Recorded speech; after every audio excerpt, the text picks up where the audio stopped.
Hoy en Sin Excepciones vamos a hablar de la bicicleta como herramienta para empoderar a las mujeres y cómo existen colectivos decididos a lograr que cada vez sean más las mujeres que acceden a esta experiencia.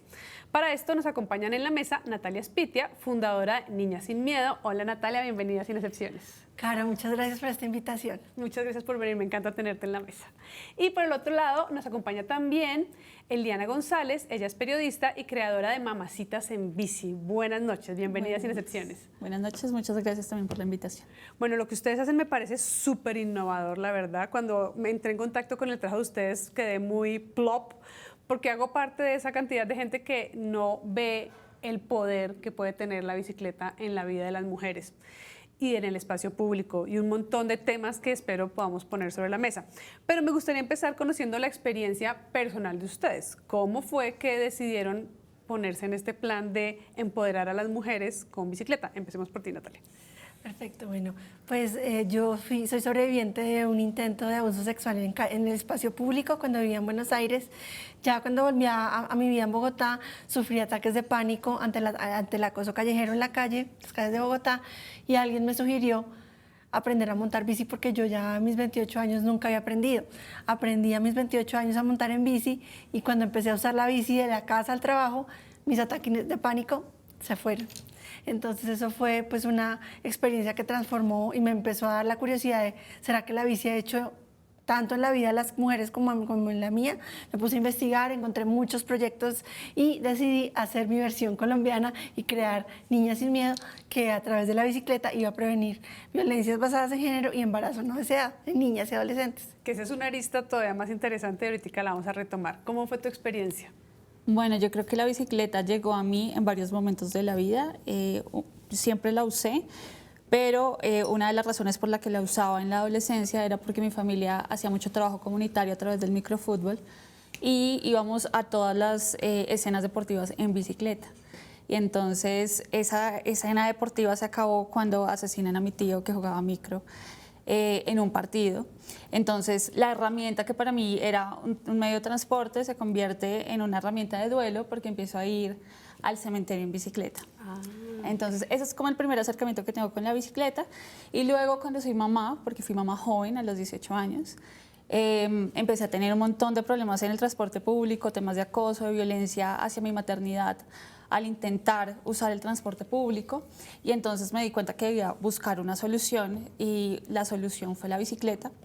Entonces en ese momento empecé a usarla, adapté la bicicleta para llevar a mi hijo y así pues me di cuenta que era una mamá en bicicleta. De por sí yo aparezco en todo lado como mami en bici y dije no soy la única, no puedo ser la única.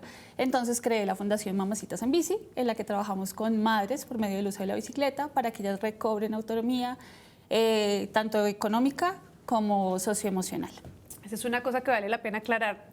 Tú, Natalia, trabajas con niñas, tú trabajas con mamás, lo cual me parece genial porque son como dos experiencias diferentes, pero súper trascendentales para nosotras las mujeres. Me gustaría que ahondaras un poquito en el tema de la violencia hacia tu maternidad, para entender a qué te refieres, porque uno a veces no entiende las violencias como que pasan desapercibidas. ¿Qué tipo de experiencia clasifica en esa violencia? Hay muchísimas. Bueno, para empezar, cuando nosotras usamos el transporte público, somos objetos para la sociedad, ¿no? Entonces, todo el tiempo nuestro cuerpo es sexualizado. Una vez somos mamás, entonces es como que ese cuerpo deja de sexualizarse, pero también es como ese cuerpo ajeno a la sociedad, ese cuerpo que ya no sirve, ese cuerpo que está en desuso para para cierto sector de la sociedad. Entonces, también es como, ay, qué incomodidad darle la silla a la señora que está embarazada o a la niña que está embarazada, ¿no? Porque pues, tenemos índices de embarazos adolescentes bastante grandes. Yo fui parte de ese índice. Y aparte de eso, entonces uno va con un coche gigante que ni siquiera las vías de la ciudad están diseñadas para que uno pueda andar con esos coches. Son horribles, uno por el andén no puede andar con coche. Y me pasó una vez, porque yo estudiaba periodismo en esa época, y iba con el coche de mi hijo hasta la universidad, y cuando iba pues a coger transporte. Todo el trayecto para ir a clase. Sí. Ok. Entonces cuando intentaba coger transporte para volverme a mi casa era un lío porque los buses no querían recogerme, no querían abrirme la puerta de atrás porque todavía eran esos buses antiguos. Y me pasó que una vez que sí quisieron abrirme, una persona intentó ayudarme a subir el coche, lo cogió mal y el bebé pasó como de la carriola a la parte de abajo. No. Afortunadamente no le pasó nada malo.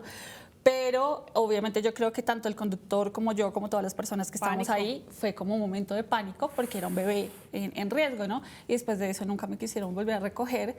Entonces, bueno, como en ese mismo horario, y entonces dije, no, o sea, no es una solución para mí el bus, jamás. Aparte, pues de muchas veces que también tuve como inconvenientes con conductores que son bastante groseros con uno. Entonces, como que me di cuenta que el transporte público no era para mí.